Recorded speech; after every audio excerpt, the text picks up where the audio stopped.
and welcome back to our show Dreams, Passion and Your Hong Kong Story, where every time we bring before you inspirational stories of amazing people from this magnificent land, Hong Kong.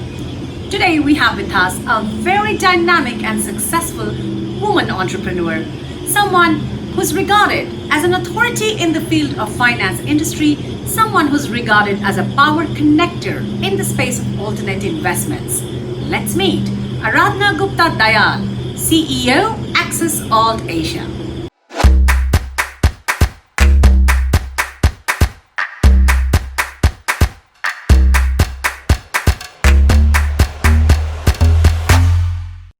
Aradhana, welcome to our show and thank you for being with us today.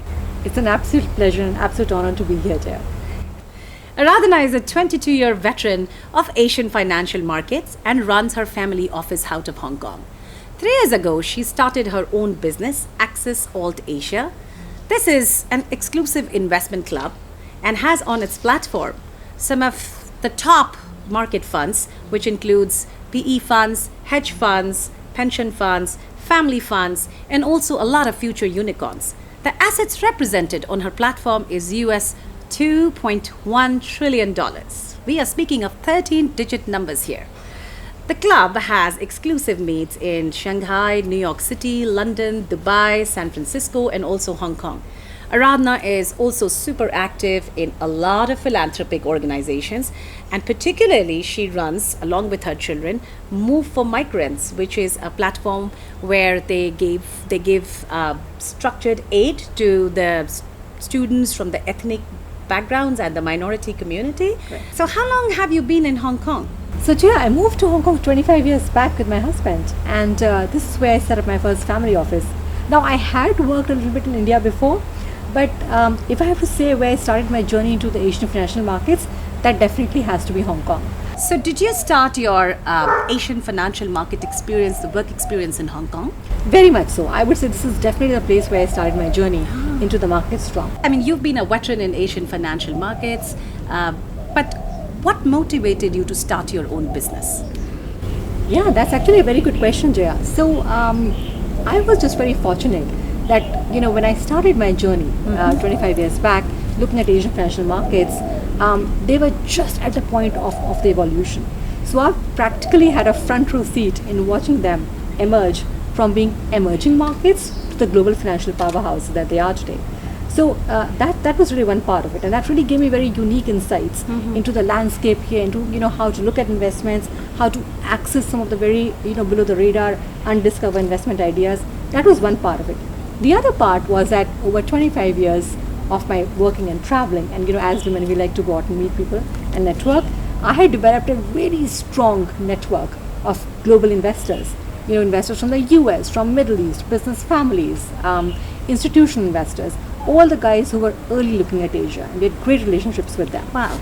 And I really felt that the best way to leverage on that, to fully leverage on that, was to create a platform that connected East and the West. I see. So I guess I was in the right place at the right time with a very unique business idea, and I decided to take my chances. Wow, that's interesting. So what was being based in Hong Kong an advantage to the start of your business? Absolutely. I would say there is no place like Hong Kong if you're a budding entrepreneur and you want to build your business and scale it very, very quickly. I mean, as you know, the government here is very efficient. Starting up a company is super, super easy and super inexpensive. The talent pool here is very deep and very diverse. There's a lot of ethical working environment here as well. So I think it's a great place for anybody to launch their business. So when you started your business, what were some of the challenges that you faced in the start of your business and in like when you were running the business? Oh wow, several. And I would say the challenges are not always professional, but sometimes they're personal as well, right? So, and I keep coming back to it. I think as women we have very unique challenges and very unique expectations, not just from the people of us, but also from ourselves, right?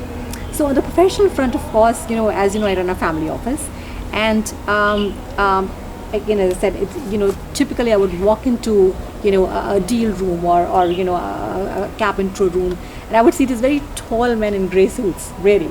And that would be very intimidating. We would hardly have any women in this space. people didn't take me seriously. I really had to work hard to earn my stripes.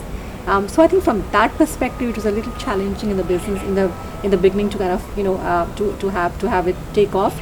But I was very lucky that through my career I had this amazing network of friends in the professional world who were all rooting for me. I mean, as you know, you remember we had this conversation many times. There are a lot of people who were rooting for this to be successful. So I think that challenge was very nicely overcome, but it was intimidating.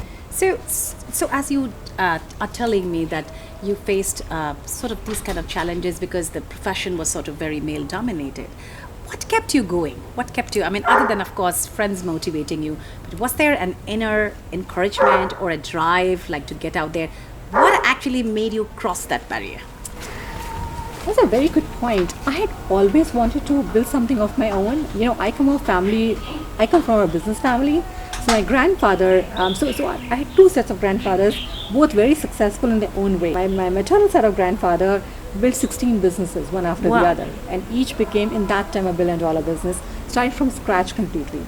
And my paternal grandfather on the other side, again came from a large landowning family, but he became a social entrepreneur, giving his wealth away.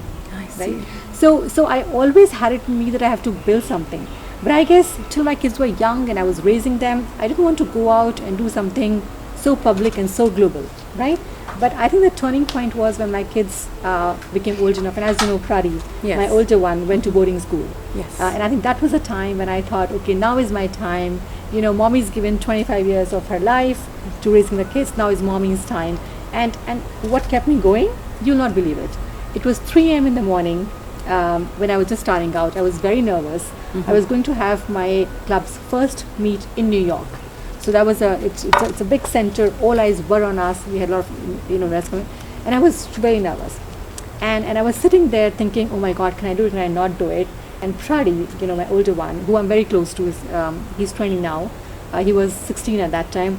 He saw me and he walked up to me and said, Mom, I'll say 2 things to you. He just sensed it that I was nervous. Said, 2 things I'll say to you, Mom.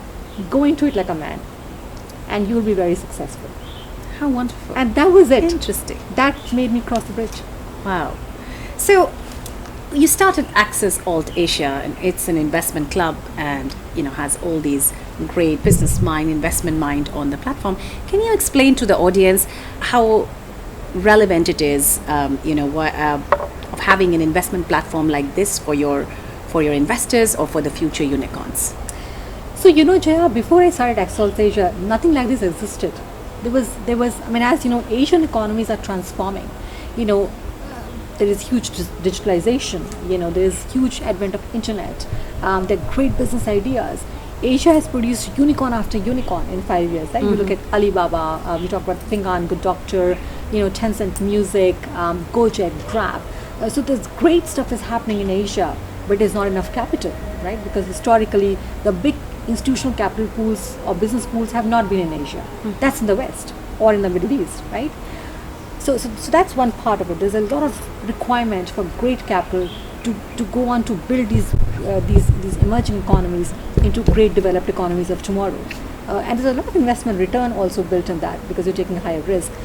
And so that's one part of it. The other side of it is if you look at the historic pensions, endowments, business families in the Middle East or in the US or even across different parts of Asia, even Europe, there's a lot of capital there, a lot of great high quality long-term capital that's looking to make its way into very unique investment strategies, but they have no trusted network to come to Asia through. Mm-hmm. Asia is very opaque, very fragmented, and a very difficult market to access. Mm-hmm. So having a platform like this where all the members, club members can trust each other, can invest into these markets in a very unique, special and discreet manner is very advantageous. I see. Okay. My other question would be so if you had to do one thing or 2 things differently, looking back, what would that have been for you? That's a very good question. I would tell a younger me to go out there and have more fun. Okay. I think I was always laser focused, on working and had blinkers on and worked late evenings, and that was great because it got me to some extent to where I was. But I've changed myself since then. In today's world, you need to be highly networked. So actually, going out and having fun not just makes you happy, and therefore makes you rejuvenated and allows you to refocus back on your work, but it allows you to build an amazing network. I have to say that all the members in my club, even though I have professional relationships with them, but many of them are my personal friends. I see. As you know, most of them come to the club for me. And that's because over the years, I've taken the time out when I've traveled to go and meet them, their families. They come home, we host them. So they're more friends than just business associates. So I would tell myself, everybody has to go back and have more fun in the early years. That's so nice. So how do your work, I'm sure, keeps you super busy, and you're a proud mother of 2 kids. I know you're a very social person. Where do you get the energy from? How do you balance all this thing in life? Tell us your mantra. Well, I guess you sleep minimum. No, I'm kidding. I guess it's all about managing expectations and putting the right systems in place. So of course, as you know, we're very blessed to have the right domestic help. I've trained it properly. So my home runs like a clockwork. I really only have to supervise. I don't go and do all the nitty-gritties there. So delegation is very important, especially when it comes to running the functional parts of your life, right? When it comes to your family, I think it's very important to have a supportive husband, a supportive spouse who actually helps you out whenever needed and doesn't expect you to play the role of a very traditional wife. So I think very much like I've seen with you and Naresh as well, right? I don't think we are very lucky to have husbands who don't expect us to play the whole traditional wife, so that frees up our time to do other things. When it comes to children, I think I've always had the mantra that you should be a mommy plus and not just a full-on helicopter mommy. My kids are super independent. They have a mind of their own. They can organize their own things from a very early age, and they've always seen me work. So once you put all the system in place, your life kind of goes very well compartmentalized everything together. Yes. Bravo. So my other question to you would be, you have a global business, you have membership needs all around the world. You could have chosen to live anywhere in the world. Why did you choose Hong Kong? It's such a beautiful place. I mean, just look here. Where would you have these beautiful mountains and hikes and sea and gorgeous sunshine and great weather and great friends than Hong Kong?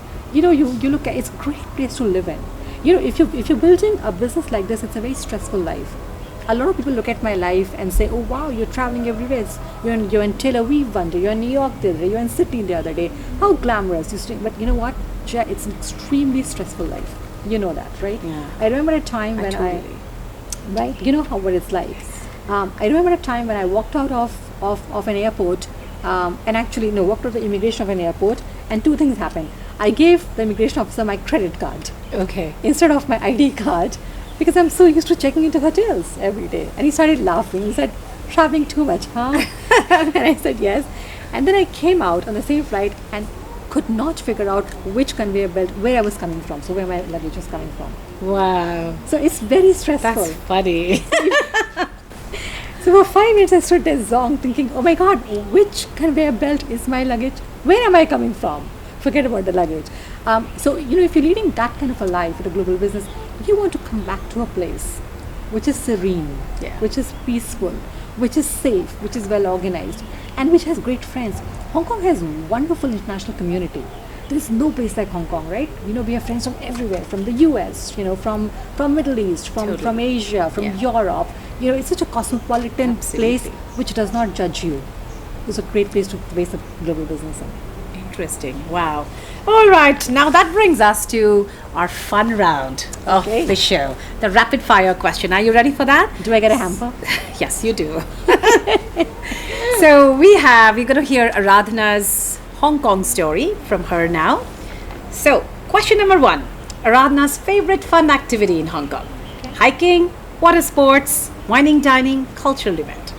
Ooh, I would say hiking, because you were the one who took me on the dragon back hike the first time. Yes. So that it has to be hiking. Okay, I love that.